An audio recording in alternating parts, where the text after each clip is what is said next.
Chapitre 12. Limite d'une fonction. Nous avons dans un chapitre précédent donné la définition de limite d'une suite. Dans ce chapitre, nous allons repartir sur les mêmes idées pour définir ce qu'est la limite d'une fonction. Vous allez voir que les définitions que nous allons donner là vont être très ressemblantes à celles que nous avons données pour les suites, ainsi que les différents résultats.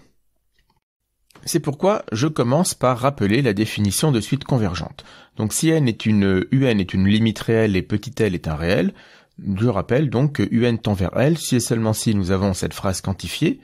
Pour tout epsilon strictement positif et réel, il existe un rang n0 à partir duquel la distance entre UN moins L est plus petite qu'epsilon. Alors quand nous avons un peu essayé de décoder cette phrase dans le chapitre sur les suites, nous sommes arrivés à une conclusion de ce style-là. En français, cela s'écrirait « Pour toute zone proche de la limite petit l », il existe, alors je vais donner un nom à cette zone, je vais l'appeler Z1. Il existe une zone Z2 proche de plus l'infini.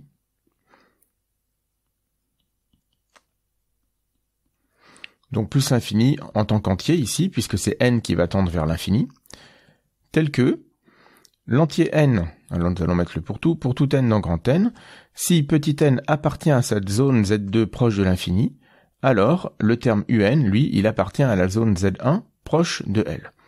Alors ici, quelle est cette zone Z1 ? Z1, c'est tout simplement l'intervalle L moins epsilon. Alors je vais le fermer, puisqu'ici dans la définition que j'ai rappelée, j'ai mis une inégalité large. Donc cette zone Z1, c'est l'intervalle L moins epsilon, L plus epsilon. Et ici, le pour toute zone Z1, nous le retrouvons dans le pour tout epsilon strictement positif. Ou, tel que je l'avais écrit, appartient à R plus étoile. Et puis la zone Z2, c'est tout ce qu'il y a au-delà du rang N0. Donc la zone Z2, ce sont tous les entiers qui vont de N0 jusqu'à plus l'infini. Donc je vais écrire comme ceci cet intervalle d'entiers. Et la partie de la phrase qui dit « il existe une zone Z2 », eh bien c'est le « il existe un N0 dans N ». Donc il existe Z2, c'est la phrase, la partie en tout cas, il existe un N0 appartenant à N. Et puis la fin de la phrase N appartient à Z2 implique UN appartient à Z1. Évidemment, vous l'avez repéré dans la phrase initiale, cette phrase-là, c'est bien sûr ce morceau-là. Le pour toute zone Z1, nous le retrouvons ici. Et le il existe une zone Z2 proche de plus infini, c'est cette partie-là. D'accord ? Et puis là, je pourrais compléter en mettant que alors là, le pour tout n, évidemment, on le retrouve tel quel ici. En mathématiques, ce mot de zone, il n'existe pas. Il existe par contre une définition qui reprend ce concept-là, c'est la définition de voisinage.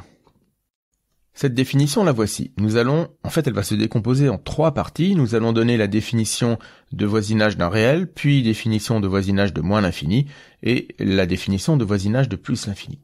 Donc si petit l est un réel, on appelle voisinage de petit l n'importe quelle partie de R qui va contenir un intervalle de la forme L moins epsilon, L plus epsilon, où epsilon est un réel strictement positif. Sur un mode un tout petit peu différent, un voisinage de moins l'infini, c'est une partie de R qui contient un intervalle de la forme moins l'infini grand M. Et puis, nous pouvons bien sûr définir un voisinage de plus l'infini. Un voisinage de plus l'infini, c'est une partie de R qui contient un intervalle de la forme M plus l'infini, où M est un réel. Alors évidemment, de manière immédiate d'après les définitions, si je prends un epsilon strictement positif, eh bien l'intervalle L moins epsilon, L plus epsilon est un voisinage de petit l. Nous pouvons bien sûr prendre des parties de R qui ne sont pas des intervalles, mais qui vont tout de même contenir celui-ci, et nous les appellerons encore des voisinages de petit l, mais les intervalles de ce type sont les intervalles les plus simples qui vont être des voisinages de L. Ce sont les voisinages les plus simples de petit l. Et bien sûr, si M est un réel, eh bien les intervalles de la forme de la définition sont des voisinages de plus ou moins l'infini. Donc si M appartient à R, eh bien l'intervalle M plus l'infini est un voisinage de plus l'infini. Alors d'ailleurs, cela se note V de plus l'infini. On va noter V de plus l'infini, l'ensemble de tous les voisinages de plus l'infini.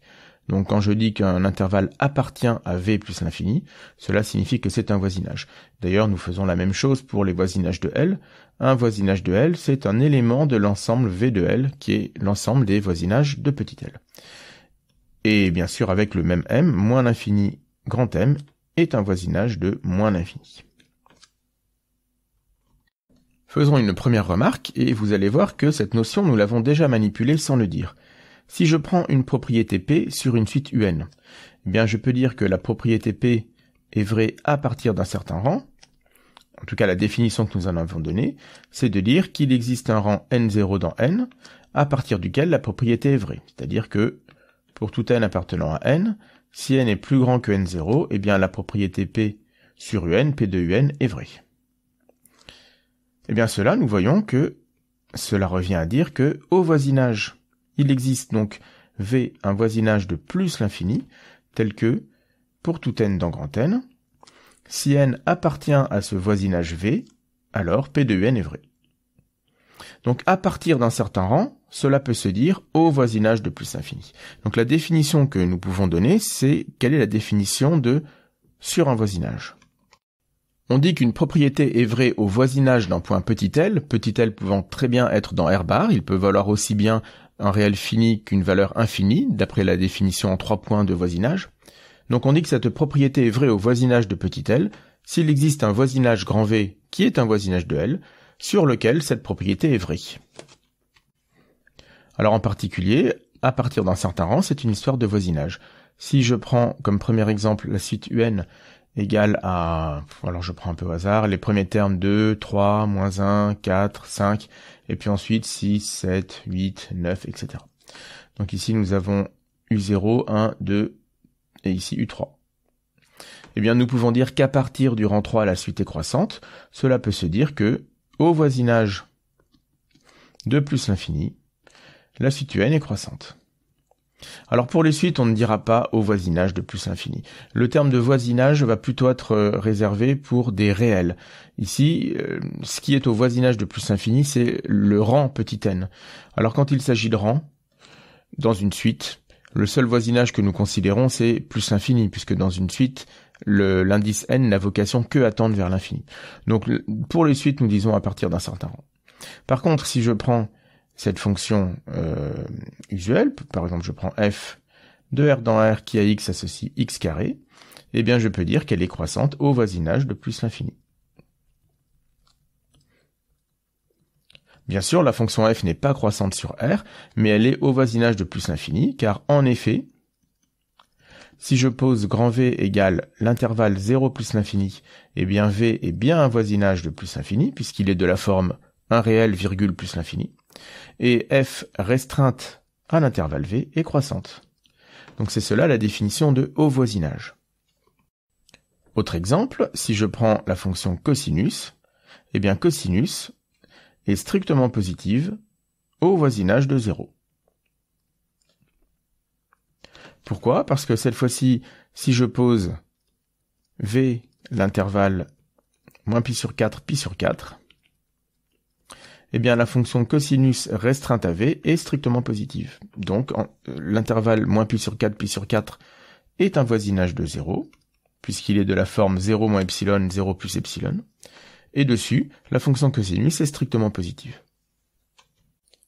La formulation au voisinage 2 présente le même avantage que la formulation à partir d'un certain rang. Elle nous permet de donner un fait très important sur une suite ou sur une fonction, sans avoir besoin d'introduire des notations et de rentrer dans des détails un peu lourds. Si je dis qu'une suite est croissante à partir d'un certain rang, peu importe le rang à partir duquel la propriété est vraie. J'ai dit la chose importante. Au-delà d'un certain rang, la suite est croissante. Et puis ce rang, je peux en donner une valeur concrète si j'en ai besoin, mais sinon, si je sais qu'il existe, eh bien, je l'appelle n0 et les choses sont claires. La fonction cosinus, elle est strictement positive, proche de 0. À quel point proche, sur quel intervalle, à vrai dire, peu importe. Il est suffisant de savoir que cela est vrai. Si j'ai besoin de préciser l'intervalle moins pi sur 4, je le fais. En général, je n'en ai pas besoin, et je peux dire qu'il existe un epsilon strictement positif, et sur moins epsilon, cosinus est strictement positif. Donc cette formulation au voisinage 2, elle va beaucoup alléger les écritures dans les propriétés que nous allons donner. Alors bien sûr, il faut revenir à notre problème initial, qui est de parler de limites. Et là, nous allons utiliser les voisinages. Donc, quand j'écris la définition de limite un petit peu comme tout à l'heure, pour toute zone Z1 proche de petit l, il existe une zone Z2 proche de plus infini, telle que pour tout entier n, petit n est dans Z2 implique que un est dans Z1, et bien ceci c'est une manière assez floue de donner la définition de limite. En mathématiques, nous allons plutôt l'écrire comme ceci. Pour tout v voisinage de la limite, il existe W un voisinage de plus l'infini, tel que pour tout n dans n, petit n appartient à W, implique que un appartient à V. Alors cela, c'est la définition de limite en utilisant des voisinages. La notion de voisinage n'est pas au programme en sup, donc si j'en parle, c'est parce que le concept est très important et je pense qu'il est compliqué de bien comprendre la notion de limite sans avoir compris ce qu'est un voisinage, mais nous n'entrerons pas dans les détails de manipulation technique de voisinage. Cela, vous le ferez en seconde année, puisque la notion de voisinage est au programme de seconde année. Donc ce que nous faisons maintenant sur les voisinages, de toute façon, ne sera pas perdu, puisque cela, vous le reprendrez l'année prochaine. Alors, l'avantage de la définition que je viens d'écrire, c'est que comme nous savons donner la notion de voisinage aussi bien pour L, un réel, que pour L égale moins ou plus infini, cette définition, cette phrase à elle seule, elle reprend la définition des 3 limites possibles d'une suite. Dans le chapitre sur les suites, nous avons dû écrire la limite, l'écriture quantifiée de un tend vers L quand L est un réel. Donc je l'ai rappelé tout à l'heure, pour tout epsilon strictement positif, il existe un n0 appartenant à n, tel que pour tout n dans grand n plus grand que n0, implique un appartient à l'intervalle L moins epsilon, L plus epsilon. Mais si jamais un tend vers plus l'infini, eh bien, nous avons été obligés d'écrire une autre phrase.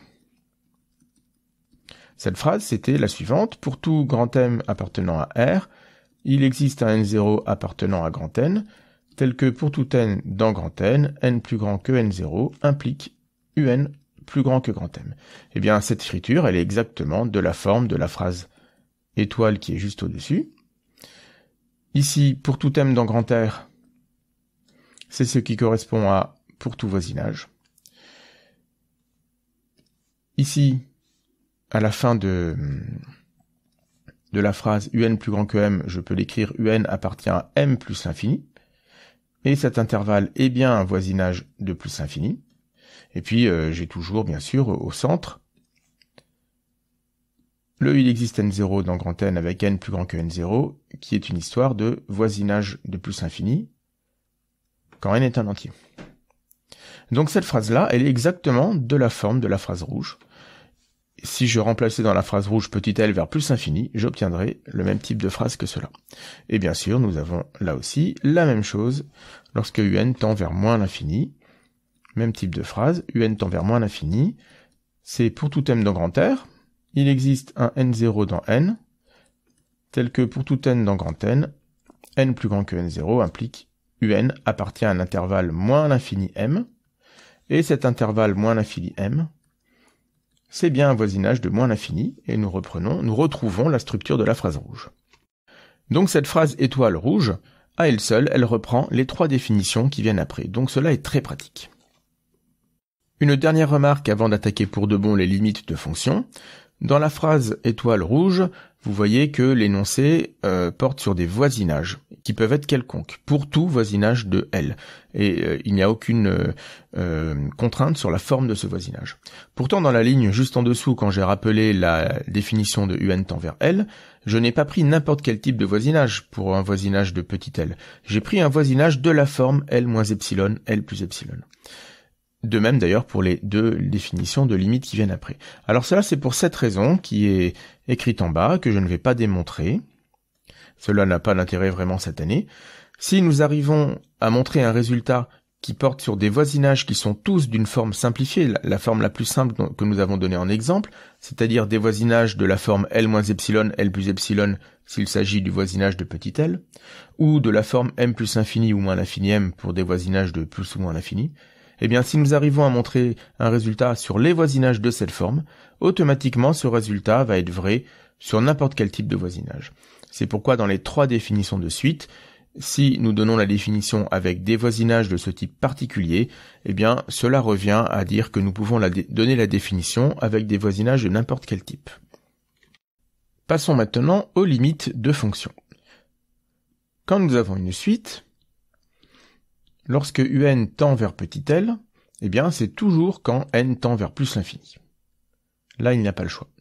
Et ensuite, nous avons donc la limite petit l, qui, elle, appartient à R bar de manière générale. Pour une fonction, les choses vont être très semblables, mais avec une difficulté supplémentaire.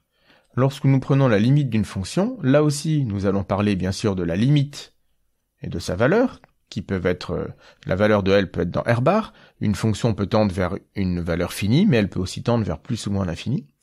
Mais il faut savoir en quel point est-ce que nous considérons la limite. Et là, eh bien, il y a quelque chose de plus que par rapport aux suites.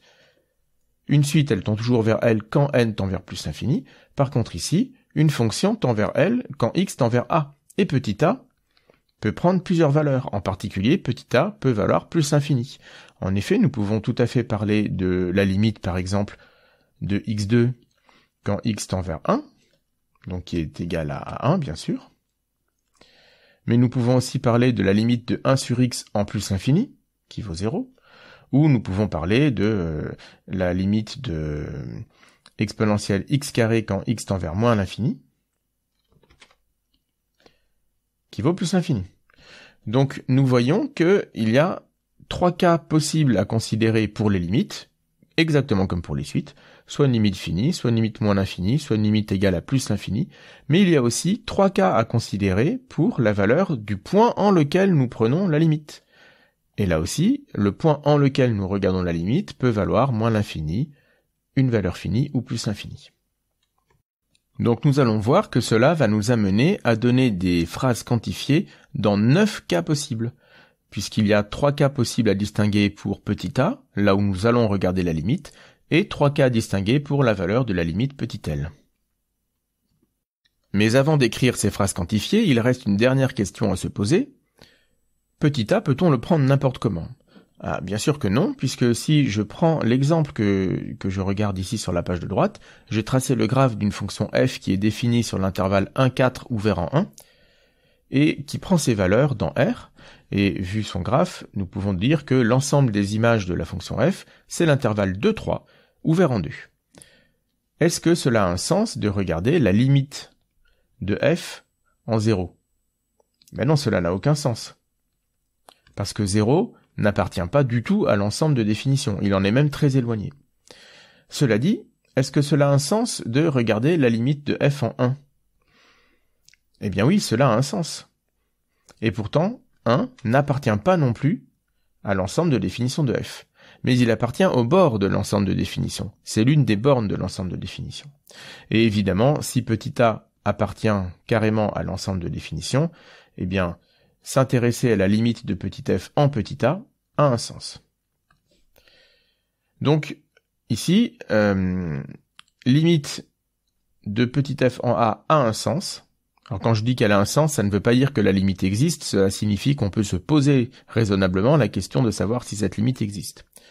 Limite de f en a un sens, si et seulement si, ici, a appartient à l'intervalle 1, 4, qui est l'intervalle de définition où nous avons fermé les deux bornes. Cet intervalle, il est noté 1, 4 bar. Donc, nous pouvons donner la définition suivante. Si i est un intervalle de R, ou de R bar d'ailleurs, peu importe, eh bien i bar, c'est l'intervalle de R bar qui est égal à i, auquel on a rajouté ces bornes. Nous avons une deuxième définition qui fonctionne de la même manière, mais qui fait l'opération inverse. Si grand I est un intervalle, eh bien i avec un petit cercle dessus, cela nous allons l'appeler i rond, et cela s'appelle l'ouverture de grand I. Alors I bar s'appelait la fermeture de grand I, et bien I rond c'est son ouverture. I rond c'est l'intervalle qui est égal à grand I, privé de ses bornes. Donc pour l'instant, je n'ai défini I bar que pour un intervalle, mais il est possible de définir la fermeture de n'importe quelle partie de grand R. Cela, vous le verrez en seconde année. Nous, dans ce que nous ferons en sup, nous allons avoir besoin de la fermeture d'un seul autre type de partie de R, c'est lorsque D est une réunion d'intervalles. Donc, à ce moment-là, La fermeture de grand D, si grand D s'écrit comme I1 union I2 jusqu'à IN, ce sera tout simplement la réunion des différentes fermetures de ces intervalles. Donc nous pouvons donner des exemples, vous allez voir que évidemment la chose est très simple. Si je prends la fermeture de l'intervalle 1,4 ouvert à gauche, eh bien c'est l'intervalle 1,4 fermé des deux côtés. Si je veux la fermeture de R étoile, eh bien je peux écrire que R étoile, c'est la réunion de l'intervalle ouvert des deux côtés moins l'infini 0, union 0 plus l'infini. Donc je vais prendre la fermeture de la réunion, c'est-à-dire la réunion des deux fermetures. Nous voyons que nous obtenons l'intervalle moins l'infini 0 fermé des deux côtés union 0 plus l'infini, et cela nous savons que c'est R bar. Si je veux déterminer l'ouverture par exemple de l'intervalle moins 2, 4, ouvert des deux côtés, eh bien son ouverture, que à droite, eh bien son ouverture ce sera moins 2, 4, cette fois-ci ouvert des deux côtés, et ainsi de suite. La conclusion est la suivante, si nous avons une fonction définie de grand D dans grand R, alors grand D sera au pire une réunion d'intervalles ou un intervalle, ce qui est encore plus simple, mais je ne pense pas que nous aurons d'autres cas à considérer cette année. Eh bien nous étudierons l'existence d'une limite de petit f en tous les points petit a, quand petit a est dans grand D bar. Il sera impossible de se pencher sur la limite de f en un point qui n'est pas dans D bar, mais il sera possible de se pencher sur la limite de f en un point qui n'est pas dans D, mais qui est l'une des bornes, comme nous l'avons vu sur l'exemple précédent. Maintenant, nous avons enfin à notre disposition tous les outils pour donner la définition de limite d'une fonction. Donc le cadre est le suivant, nous prenons petit f une fonction de grand D dans R, alors je ne l'ai pas réécrit, mais ici grand D est inclus dans R, et ce sera toujours soit un intervalle, soit une réunion de plusieurs intervalles. Nous allons prendre donc petit a dans D bar et petit L dans R bar. Alors, pour reprendre les choses de manière un peu informelle, qu'est-ce que cela signifie que f tend vers L en petit a? Si je reprends la phrase, le type de phrase du début, cela revient à dire que pour toute zone Z1 proche de L, il existe Z2 une zone proche de petit a, telle que, quel que soit x dans l'ensemble de définition, si x appartient à la zone Z2, eh bien f de x appartient à la zone Z1. Cette phrase, on peut la voir de la manière suivante, elle signifie que si l'on veut que f de x soit proche de la limite petit l, alors il suffit de prendre x proche de a. Donc je ne vais pas refaire le même dessin qu'avec les limites de suite, mais vous pourriez le refaire. Si l'on se définit une petite zone autour de la limite, eh bien il existe une petite zone autour de petit a. À chaque fois que x est dans cette petite zone proche de a, vous êtes sûr que f de x va se retrouver proche de la limite. Alors ceci, ça n'est pas une vraie définition, je l'ai mise entre guillemets. La vraie définition avec des voisinages, c'est celle-ci. Pour tout voisinage V de la limite, il existe un voisinage W de petit a, tel que, pour tout x dans D, si x appartient au voisinage W, alors f de x appartient au voisinage V. Les voisinages n'étant pas au programme en sup, il n'est pas nécessaire de retenir cette phrase par cœur, mais il faut comprendre sa structure. Nous commençons à chaque fois par prendre pour tout, puis il existe, puis pour tout et une implication. Pour tout V, voisinage de la limite, il existe W, un voisinage de l'endroit où l'on prend la limite. Et si x se trouve proche de A, cela implique que f de x se trouve proche de L. Donc cette structure, nous allons la retrouver dans toutes les écritures quantifiées de définition de limite dans les 9 cas que nous allons traiter tout de suite.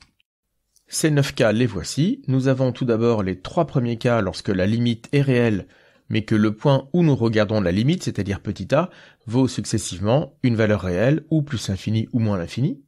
Puis nous avons les 3 cas où L est égal à plus l'infini, et petit a peut donc être soit fini, soit valoir plus ou moins l'infini. Et la dernière situation, c'est lorsque petit l est égal à moins l'infini, et là encore, nous avons 3 cas à distinguer. Je vais commencer par le cas numéro 2. Ici, x va tendre vers a qui vaut plus l'infini, et c'est donc ce qui va le plus ressembler à la définition de limite finie d'une suite. Donc ici, j'ai mon pourtout qui va être relié à la limite petit l. Lorsque nous avons un réel, le voisinage qui va avec est de la forme L moins epsilon, L plus epsilon. Donc pour petit l un réel, nous allons introduire potaux d'epsilon appartenant à R plus étoile. Quand petit a est égal à plus infini, x tend vers plus infini, donc x va devenir aussi grand que nécessaire. Donc cela va toujours s'écrire avec grand M, un réel quelconque. Il existe grand M dans R, tel que pour tout x dans D, si x est proche de plus infini, c'est-à-dire lorsque x est plus grand que M, eh bien f de x est proche de petit l, c'est-à-dire f de x moins l est plus petit qu'epsilon. Donc cette phrase a la même structure que celle qui est écrite à gauche avec des voisinages, et nous allons retrouver cette structure partout.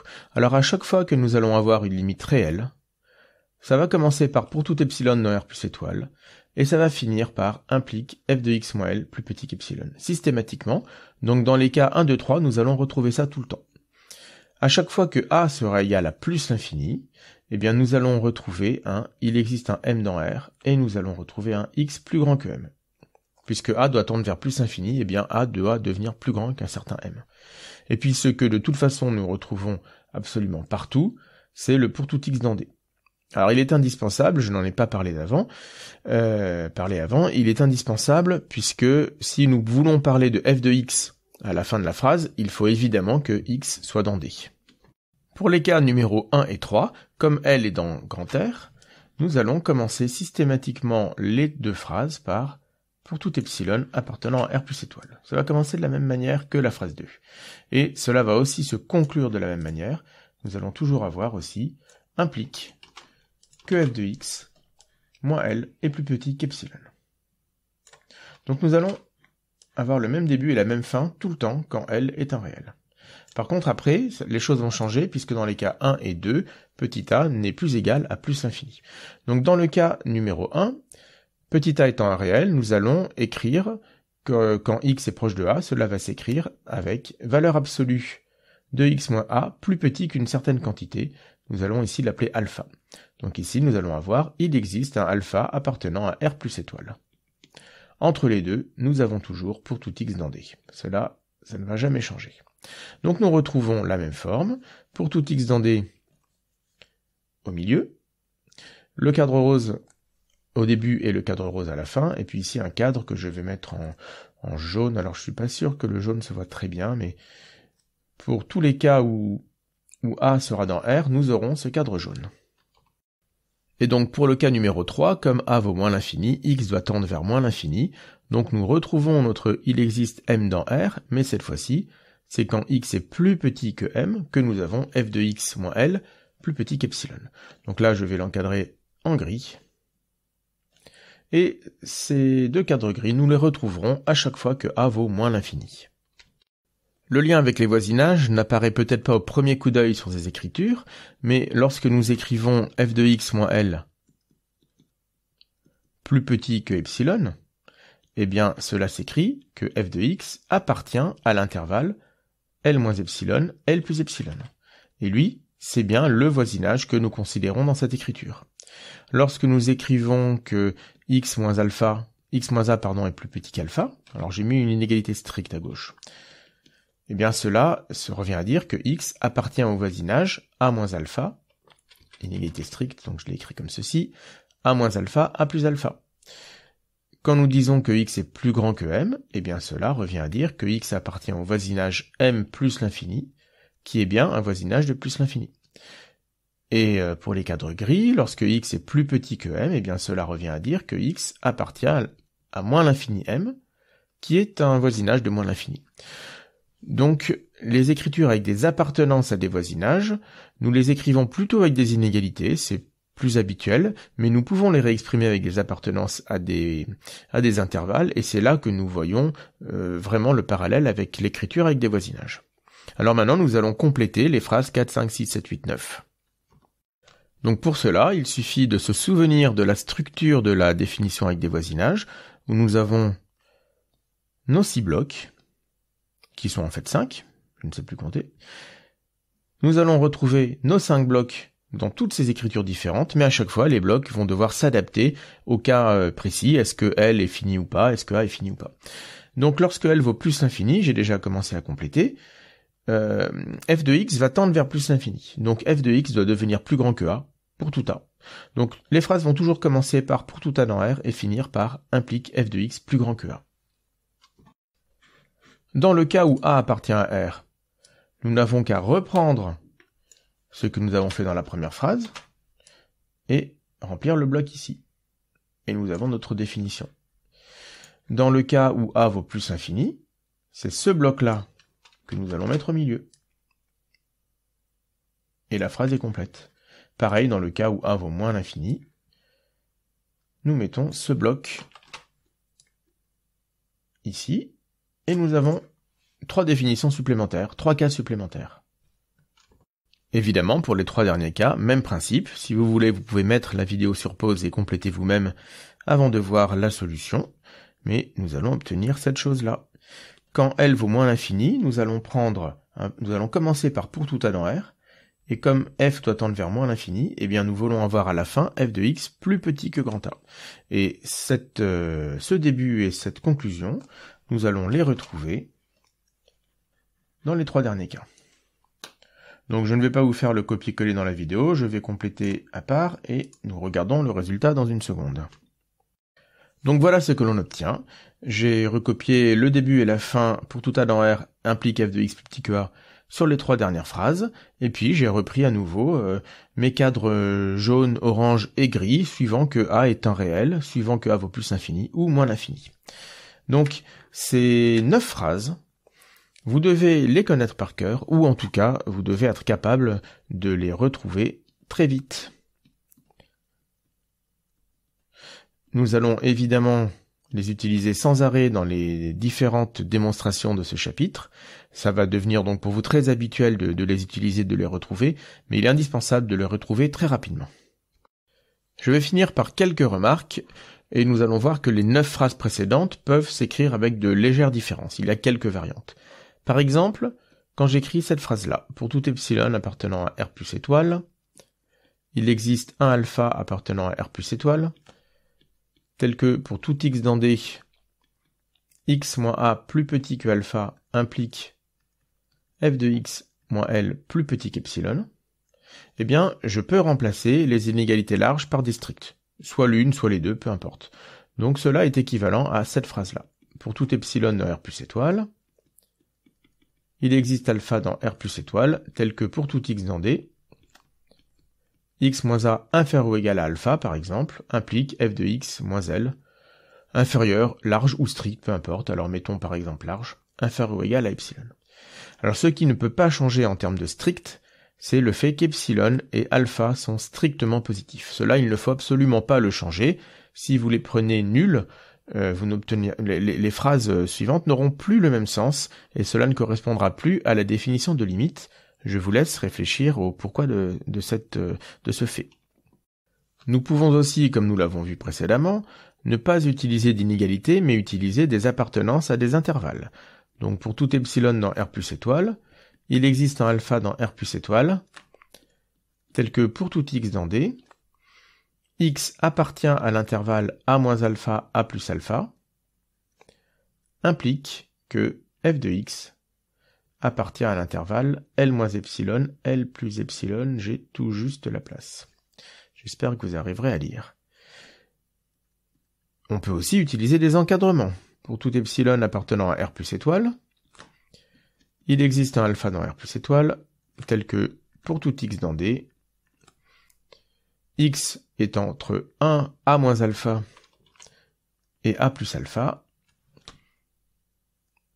implique que f de x se trouve entre L moins epsilon et L plus epsilon. Autre variante, il est possible de réduire ce bloc.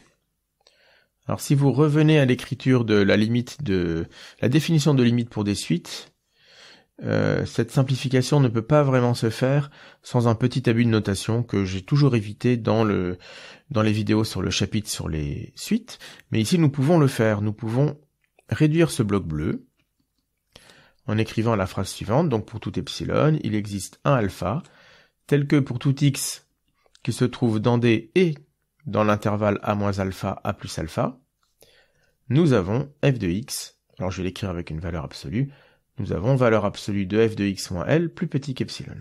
Donc le bloc que j'ai entouré en bleu, on le retrouve maintenant ici. C'est un peu plus court comme écriture.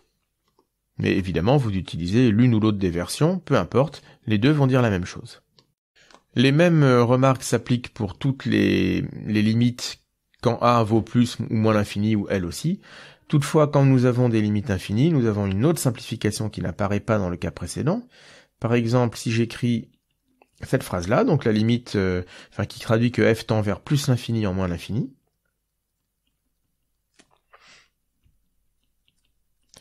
Donc, quand x devient plus grand que m, alors f de x devient plus petit que a. Donc je crois que j'ai écrit l'inverse de ce que j'ai dit. Ceci, c'est quand f tend vers moins l'infini en plus l'infini.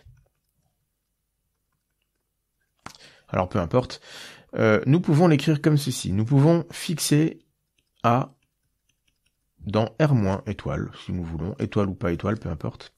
Nous pouvons aussi fixer m dans R plus étoile, puisque de toute façon, x va tendre vers plus infini, donc dire que x devient plus grand que tous les m, que m soit positif ou pas, au bout du compte, cela va dire la même chose. Et nous pouvons ici aussi remplacer les inégalités strictes par des larges, et vice-versa. Voilà, donc ce sont vraiment des variantes plus cosmétiques qu'autre chose, mais il arrive que dans un énoncé ou dans une résolution d'exercice, on vous donne une de ces phrases-là avec une inégalité large ou stricte. Sachez que ça donnera des phrases qui sont équivalentes. Donc nous allons arrêter là pour cette vidéo et passer aux premières propriétés des limites de fonctions dans la vidéo suivante.